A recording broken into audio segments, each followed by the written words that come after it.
మొన్న పెమ్మసాని గారు మాట్లాడుతూ ఒక్క మాటతో చంపేయొచ్చు జగన్ నిన్ను, కానీ మాకు సంస్కారం అడ్డం వస్తుంది అంటూ చేసిన వ్యాఖ్యలు ఎలా చూడాలంటారు? అసలు ఎందుకు చేయాల్సి వచ్చినాయి ఆ వ్యాఖ్యలు అనుకోవాలంటారు?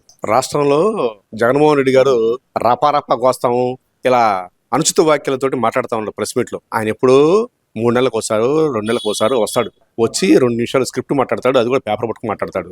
దాంట్లో ఈ 4 మాటలు రపారపా అనేసరికి ప్రజల్లో ఉన్నటువంటి మనోభావాలు దెబ్బతిని ఎవరైతే అడావుడిగా ముందుకు వెళ్లి రాష్ట్రాన్ని ఇబ్బందులు పాలు చేస్తారు, ఈ లా అండ్ ఆర్డర్ కంట్రోల్ తప్పిపోతుందనే ఉద్దేశంతో ఆయన చెప్పారు. మా ముఖ్యమంత్రి నారా చంద్రబాబు నాయుడు గారు కానీ, పవన్ కళ్యాణ్ గారు కానీ, లోకేష్ గారు కానీ ఒక్క కంటి చూపు అలా చూస్తే నువ్వు చచ్చిపోతావు. మనసు అనేది జాగ్రత్తగా మదిలో పెట్టుకుని మైండ్ లో పెట్టుకుని మాట్లాడే ఉద్దేశంతో అన్నారు తప్ప దాంట్లో వేరే అర్థంగా ఏం లేదు. మీరు 5 ఏళ్లు నోటికి వచ్చినట్టుగా ఏ విధంగా మాట్లాడారో పబ్లిక్ అందరూ ఒకసారి మీరు రికార్డ్ చేసుకుని చూసుకోండి, మీరు యూట్యూబ్ లో కొట్టుకుని చూసుకోండి. మీరు ఏం మాట్లాడారు, పేరు నాని కానివ్వండి, కొడాల నాని కానీ ఒక్క మాట మాట్లాడారా? అది నోరా చెత్త కుండినా? మేము ఒక్క మాట మేము కంటితో చూస్తే చచ్చిపోతారని చెప్పిన మాట ఎందుకు మాట్లాడారంటే మీరు అలా మాట ఉండడం కోసం అన్నారు తప్ప మేము చేయాలనుకుంటే మాకు ఒక్క నిమిషం పని. కానీ మా నాయకులు ఎవరు కూడా, మా కూటమి ప్రభుత్వ నాయకులు ఎవరు కూడా అలాంటివి ఏమి నోరు జారి మాట్లాడటం కూడా ఒప్పుకోరు. మీకు ఉదాహరణ ఒకటే, భారతీ గారిని మా టీడీపీ కార్యకర్త ఒకరోజు ఒక చిన్న ఫేస్బుక్ లో ఒక స్టేట్మెంట్ పెడితే వెంటనే అరెస్ట్ చేసి లోపల ఇచ్చారు. అది మా యొక్క నైజం, మా యొక్క నైతిక విలువలు. కాబట్టి మీకు లేవు ఆ నైతిక విలువలు, కాబట్టి మీరు ఆ విధంగా మాట్లాడారు.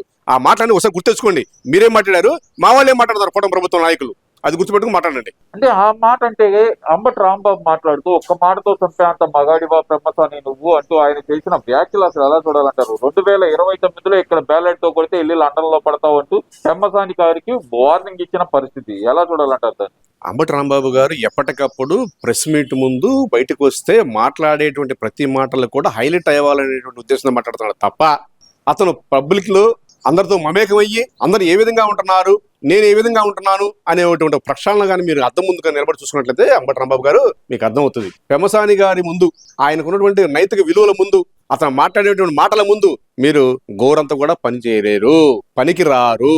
ఒకటే గుర్తుపెట్టుకోండి, పబ్లిక్ ని రెచ్చగొట్టేటువంటి మాటలు మీరు ఎన్నో సందర్భాల్లో ఎన్నో సార్లు కొన్ని వేల సార్లు మాట్లాడారు మీడియా ముందు, కానీ మేము ఎప్పుడు అట్లా మాట్లాడలేదే. అంటే మీరు మాట్లాడుతూ ఉంటే మేము చేత కాకుండా చూస్తూ కూర్చుంటే మంచోడా? ఏదైనా ఒక మాట మాట్లాడితే దానికి నువ్వు బెల్ట్ కొడితే అక్కడ పడతావు ఇక్కడ పడతావు, కొట్టు చూద్దాం, నీ తరం కాదు, మీ తాతలు కూడా దిగి రావాలా ఈసారి కొట్టాలంటే. ఒకటే చెప్తున్నారు, కూటమి ప్రభుత్వంలో ఉన్నటువంటి డిప్యూటీ సీఎం పవన్ కళ్యాణ్ గారు కూడా రాలేరు, వైసీపీ ఇక రాదు అనేటువంటి మాటని అసెంబ్లీ సాక్షిగా కొన్ని లక్షల మంది చూస్తా ఉంటే వాళ్ళ ముందు చెప్పడం జరిగింది. ఇదే మీరు రాసి పెట్టుకోండి. మీరు మళ్ళీ అధికారంలో రావడం అనేది కళ. ఆ కళని ఇప్పుడు కాదు, వచ్చే నెక్స్ట్ 20 ఏళ్ల తర్వాత మీరు అంతా బాగుంటే అప్పుడు చూద్దాం. అంతేగాని ఇప్పుడు పరిస్థితుల్లో మీరు రాలేరు. ఇప్పుడు మీరు రాలేరు అని చెప్పి అంత గట్టిగా చెప్పినప్పుడు అసెంబ్లీ వేదికగా ఇదే అమరావతి రాజధాని అని చెప్పి తీర్మానం చేయాల్సిన అవసరం ఏముంది?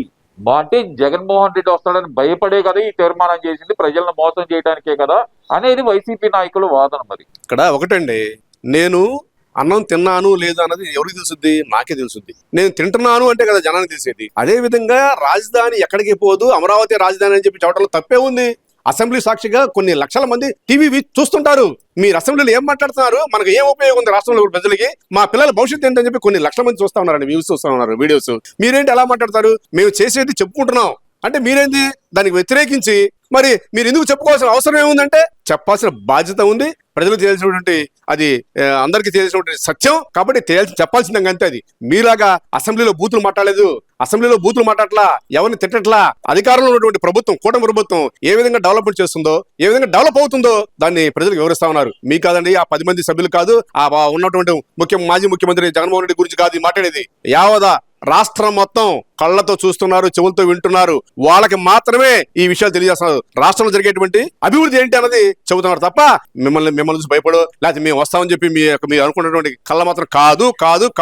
ఇవన్నీ ఒక ఎత్తు అయితే గనక జగన్మోహన్ రెడ్డి గారు మాత్రం చాలా కాన్ఫిడెంట్ గా చెప్తున్నారు, 2029 అధికారం మాదే, ఈ లోపు సినిమా చూపిస్తాను చంద్రబాబు నాయుడుకి రోజు అంటున్నాడు. మరి ఎక్కడ చూపిస్తాడు ఆయన సినిమా? ప్యాలెస్ లోనా? బెంగళూరు ప్యాలెస్ లో చూపిస్తాడా సినిమా? ఏది చూపించమని చూద్దాం. చెప్పాక ఇందాక ఆయన 3 నెలలకు వస్తారో 2 నెలలకు వస్తారో నెలకోసారి వచ్చి ప్రెస్ మీట్ పెడతాడు. అది కూడా 5 నిమిషాల మటుకు మళ్ళీ పేపర్ చూస్తాడు. ఆయన ఏం చూపిస్తాడు? సినిమా చూపించాలంటే దానికి ఒక సత్తా కావాలి, దానికి ఒక ప్రణాళిక కావాలి, దానికి పద్ధతి కావాలి. ఆ ఏమీ మీ దగ్గర లేవు. ఆ రోజు పబ్లిక్ అందరూ కూడా నిన్నేదో మెయ్య కంటే ఎక్కువగా నువ్వు బాగా చేస్తావని చెప్పి, అధికారం చేస్తావని చెప్పి ఉద్దేశంతో నిన్ను పట్టం కట్టారు తప్ప నీ యొక్క పనితనం వాళ్ళకి తెలియక జరిగింది తప్ప పనితనం చేసి మాత్రం రారు. పని ఆల్రెడీ 5 ఏళ్ళు చేశావు. నువ్వు రాజధానిలో నీ అసెంబ్లీ వెళ్ళడానికే పరదాలు కట్టించి నువ్వు లోపలికి వచ్చావు. మరి ఈ రోజున ఏ ముఖ్యమంత్రి, ఏ డిప్యూటీ సీఎం గారు కూడా, ఏ మంత్రి లోకేష్ గారు కానీ, మా మంత్రులు ఎవరైనా సరే అలా పట్టాలు కట్టుకుని రావట్లేదే. పబ్లిక్ లోకి చొచ్చుకుని వెళ్తా ఉన్నారు. వాళ్ళతో కూర్చొని భోజనం చేస్తున్నారు. ఎప్పుడన్నా మీరు చేశారా? పబ్లిక్ ఎప్పుడైనా సరే మీరు రెస్పాన్సిబిలిటీ సీఎం గా మీరు వ్యవహరించారా? ఏమీ లేదు. మీరు మాట్లాడరు. మీ కింద ఉన్నటువంటి అంబటి రాంబాబు గారు, పేరు నాని, కోడాలి నాని, వీళ్ళు తప్ప వేరే వాళ్ళు మాట్లాడడానికి అవకాశం లేదు. ఇలా మరి ఈరోజు మాట్లాడినటువంటి అనిల్ కుమార్ యాదవ్ ఎడిపోయాడు. ఆ రోజు నా నోటికి వచ్చిన వాగాడు కదా. ఆ అనిల్ కుమార్ ఏది కనపడలేదు ఇప్పుడు. మరి గుర్తుపెట్టుకోండి, మీరు అనుకున్నటువంటి రాజకీయం వేరు, ఇక్కడ జరుగుతున్నటువంటి రాజకీయం వేరు. ఇక్కడ ప్రజల కోసమే ప్రభుత్వం పనిచేస్తా ఉంది, మాటల కోసం కాదు. కాబట్టి మీరు గుర్తుపెట్టుకోండి, ఇది ముమ్మాటికి మూడు రాజధానులు కాదు, ఒకటే రాజధాని అమరావతి. కాబట్టి వాళ్ళు అసెంబ్లీలో చెప్పారు. 151 నుంచి 11కు వచ్చిన మాకు 11 నుంచి 170కి రావడం తెలియదా? వస్తాము తప్పకుండా అని చెప్పి పేరు నాని చేస్తున్న కామెంట్స్ ఎలా చూడాలంటారు? మరి దాన్ని చూస్తాడు. ఎందుకంటే ఆయన నిజాతి పొలిటికల్ నాయకుడు పేరు నాని గారు. మరి ఆయనకు ఉన్నటువంటి బొక్కలేమి ఆయన కనపడవు. కాబట్టి ఆయన చెప్తాడు ఎంతకైనా వస్తానని. 11 మందికి వచ్చాడు, 175కి వస్తాడా? ఏ విధంగా వస్తాడు కూడా చూస్తాడు, పబ్లిక్ చూస్తాడు. నేను చెప్పడం కాదండి. ఈరోజు నేను ఒకరిని చెప్తే వింటాం కుదరదు.